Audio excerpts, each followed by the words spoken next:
right, welcome to the crib, where we are going to tell you real stories from the dark side of real estate.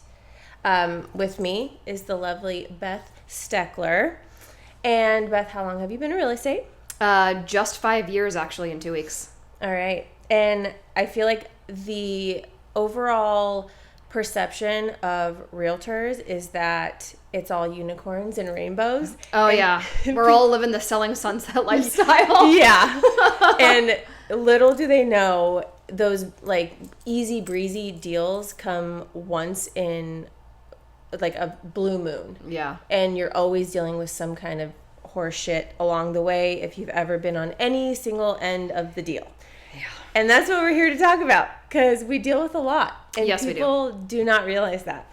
So let's get into one of your super crazy stories, like when you tell people, they're like, no way, that didn't happen. Sure. Well, I've only been licensed in Arizona for probably maybe 90 days right now. I got into real estate during COVID, and it was a shit show to begin with. The only way I knew how to write an offer was to put in escalation clauses, and there was no ceiling, and it was just, I remember crying at my desk at 11:30 at night, and I'm like, I can't do this. If this is real estate, I can't do 30 years of this. Oh my God, God bless, because that was, I still have PTSD. Oh, 100%. 100%. Yeah. And that was the only market that I knew. And people were like, oh, you were so lucky when you got in. I was like, no, because I had to learn how to write offers when I was going to be one of 65, 70 offers, because in South Dakota, we never shut down. And so, yeah. Interesting. Yep. And this is going to preface how I got into this situation. Okay. And so, so you're like, I'm making money. I'll do whatever it takes. Like, I'm brand new. And on top of that, I have these people calling me, like, that you're basically never going to meet, because people are buying things sight unseen. So you're doing a lot of video tours and then sending them the videos, and they're writing the offers. You're locking the doors after the video tour, and you're writing the offer in the house. Mm-hmm. So in South Dakota, we sell a lot of land. We sell a lot of houses on large parcels of land, and there's no service in a lot of these spaces. There's really not a lot of GPS. You have to really know the area. And Red flag number one. Yes. Yes. And we had a lot of people from California coming and buying houses on like 15 acres with no cell service. Wow. Really getting off grid. Yes. I'm sure. Yes. And so I had this couple that I was working with. From California? From California, okay. Yep. And they were both like all about getting out of California. Mm-hmm. You know, she worked from home, and then her wife was like a doctor or something. I don't know. But she could work from home as well. And so I was like, guys, there's no cell service at this house. And they're like, we don't care. We'll bring in Starlink. Perfect. So I said, with that being said, I can't FaceTime you. So what I'll do is I'll go there. It's a vacant house, so there's no internet. Mm-hmm. So I was like, I'll drive out there. It was about an hour from where I lived. I'll drive out there. Yeah, because it's vacant. I'll do the video, and then when I get back, I'll put like a reel together for you, and I'll send the reel to you. Okay, so to clarify though, when in this area, because I'm not familiar with South Dakota at all, is this an area where you, like, when you live there, you go to live off grid, or is it just a little underdeveloped and there's just no 5G towers? So it's called Nemo, and you live in Nemo to live off of grid. Oh, and okay. There's very few people that live in Nemo. It's really just an area that people go in the summertime to four-wheel. There's one bar, literally in the middle of nowhere. So like, this house doesn't even have neighbors. There's nowhere to go. Oh my gosh. Okay. Yeah. That's a really stark difference from California to Nemo. Yes. What yeah, in the world? I know. And I tried to explain it to them, because I was like, guys, this is going to be a culture shock. Yeah. At least move here and have some neighbors. Be closer than 40 minutes to a grocery store. Yeah. Oh my gosh. No. The closest Target's an hour and 40 minutes. No. How much was this house, by the way? It was COVID, so it was like $700,000. $700,000 in the middle of nowhere. Mm-hmm. The Black Hills are very expensive if you want land. Oh my gosh. Land is very expensive in the Black Hills. Okay, and then tell me you went during the day. It was during the day, yes. Okay. Yep, so it was later on in the afternoon. And it's summertime, so, the sun takes forever to get down, luckily, so we had a lot of extra hours to run around like psychos, putting houses under contract. Yep. And then I don't know if you're like this, but I get like this weird juju when I walk into a house that has bad energy. I can feel it. I'm like, I'm going to just back on out of here. Yep. No, thank you. Yeah. You're just like, you know what? This isn't good. This isn't good for me. You're going to hate this house. Yeah. It's not the one. Exactly. Okay, so you're on your way to BFE, no cell service, no GPS. Yep. Okay. Yeah. And the only reason I knew where this house was is because it's off of this main road, and then you go down this. So a lot of the roads in Nemo are also dirt roads. There's one main road that you drive through. It's like one of our side highways. There's only 2 ways that you can really get around. Well, I've been down these dirt roads a bunch of times, and so I knew exactly where that house was. And so I'm driving, and I knew exactly where I was going to lose cell service. So, and it's not on GPS. Some of the houses will be, some won't. This one wasn't. And remind me, is this house that you're seeing vacant? Yes. Okay.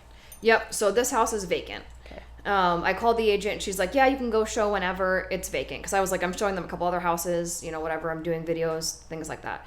And she goes, you're good. Just go show it whenever. Make sure that you turn on your lockbox before you get there. Because if you turn your lockbox, so here's something that people don't know. If you're an agent, okay, and you know that you're showing a house somewhere where there's no cell service, you turn on your lockbox app in service, and it actually doesn't turn off. So God forbid you have an emergency, you can still push the button and alert it, but it will also still open the lockbox. Good to know. Yeah, I actually didn't know that. Yeah, yep. So you can push the button, and it will alert your emergency contact. And then if your emergency contact isn't contacted, it'll call 911. Trust me, that happened to me once before, and I didn't realize it because my phone was in my winter coat pocket, and the cop showed up while I was showing a house. Oh my gosh. Yeah. So don't let that happen. Now I'm kind of curious if that is for our lockboxes here. Yeah, I don't know, but for us, yeah, the cops show up. That's really smart, actually. Yeah. Yep, cops showed up, surrounded the house, and I was like, "What is going on?" And they're like, "Are you Beth Fitzgerald?" And I was like, "Yes." And they're like, "Your lockbox thing was going off 911." I'm like, "Oh my god!" But that's for a different day. Oh my gosh. Yeah. So they had to like go inside the house, make sure I wasn't, I was okay and I wasn't lying or any of that stuff. But yeah, so I had to make sure. She was like, "Just lock up when you're done. Lockbox is in the keys in the lockbox." Perfect. So I pull up, completely out of service. I'm on probably 7 acres. No neighbors. There's no cars in the driveway. So I'm like, perfect, I'll just pull into the driveway. It's a good intro for a horror story. Yeah, no, seriously. So there's no cars. You just think, okay, well, is there anybody else showing it? Because I think I was like a little early or something. Okay, because again, this is during COVID, so the showings were out of control, right? Yes. Okay. Yep. So when somebody says go show because it's vacant, most of the time you had to sit outside and wait your turn. Yep. It was like the line to the club. Yes, there was like, absolutely. It was insane. Yeah, you're like $20. Yeah. Yeah. So I open up the lockbox, I get the key. All the lights are out. So I'm like, okay, perfect. So I open the front door and I go to step in, and all of a sudden I look down at the ground and I was like, what the hell is going on? There are AK-47s. There are, I don't even know, handguns. Just in the entry? Laid out across the entire living room. Oh my God. Yeah. I couldn't believe it. And now, granted, we're, obviously we're an open carry state, but the house is supposed to be vacant. Yeah. And I mean, there were full-on AK-47s, probably like 7 or 8 of them. Oh my gosh. Across the entire, and this was a big house. So the living room was like a long living room. Mm-hmm. So it would span the entire living room floor. Whoever it was, he had them laid out. And then there were there were magazines in them. Mm-hmm. And then there was a whole other section of more magazines all laid out. Did you continue in? Well, yes. Because Beth is a badass. Because it's COVID and I was not going to let my clients lose out on it. And so I was like, hello, and nobody's answering. So I'm thinking to myself, well, now I can't call the agent because there's no cell service. Oh, yes. I forget about that. Yeah, so there's no cell service. Oh, my gosh. So I said to myself, well, I have two options. I can either step out of this house, and I came all the way here for nothing, and now my clients are going to be like, well, now you need to go back after you get service. And at this point, it would have been dark. Yeah. And so I just said to myself, you know what? Nobody's answering. Let's just take it step by step. Now, all the lights are out. So the house, the way that it was set up, there wasn't... you could walk in and then you can go to your left and go down a couple stairs, and that's what took you to the garage. And that was pitch black. Awesome. Yeah. Love that for you. Yep. So I was like, okay, let me kind of just keep my back to the door. Yeah. And now I carry. Okay, that was going to be my next question. Yeah, so I do carry.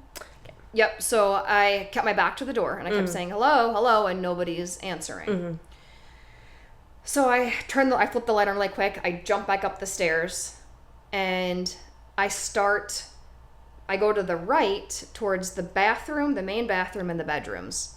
And all of a sudden I realized that the bathroom door is closed and the light's on. Oh, God. The light is on. No. And so I'm saying, hello, realtor. Nobody's saying anything. So now I'm stepping over these AK-47s, these handguns. Holy shit. Yeah, there's like 9mm. Yeah, and so I'm stepping over them because there's so many. And I'm like, hello. And so nobody ever answered.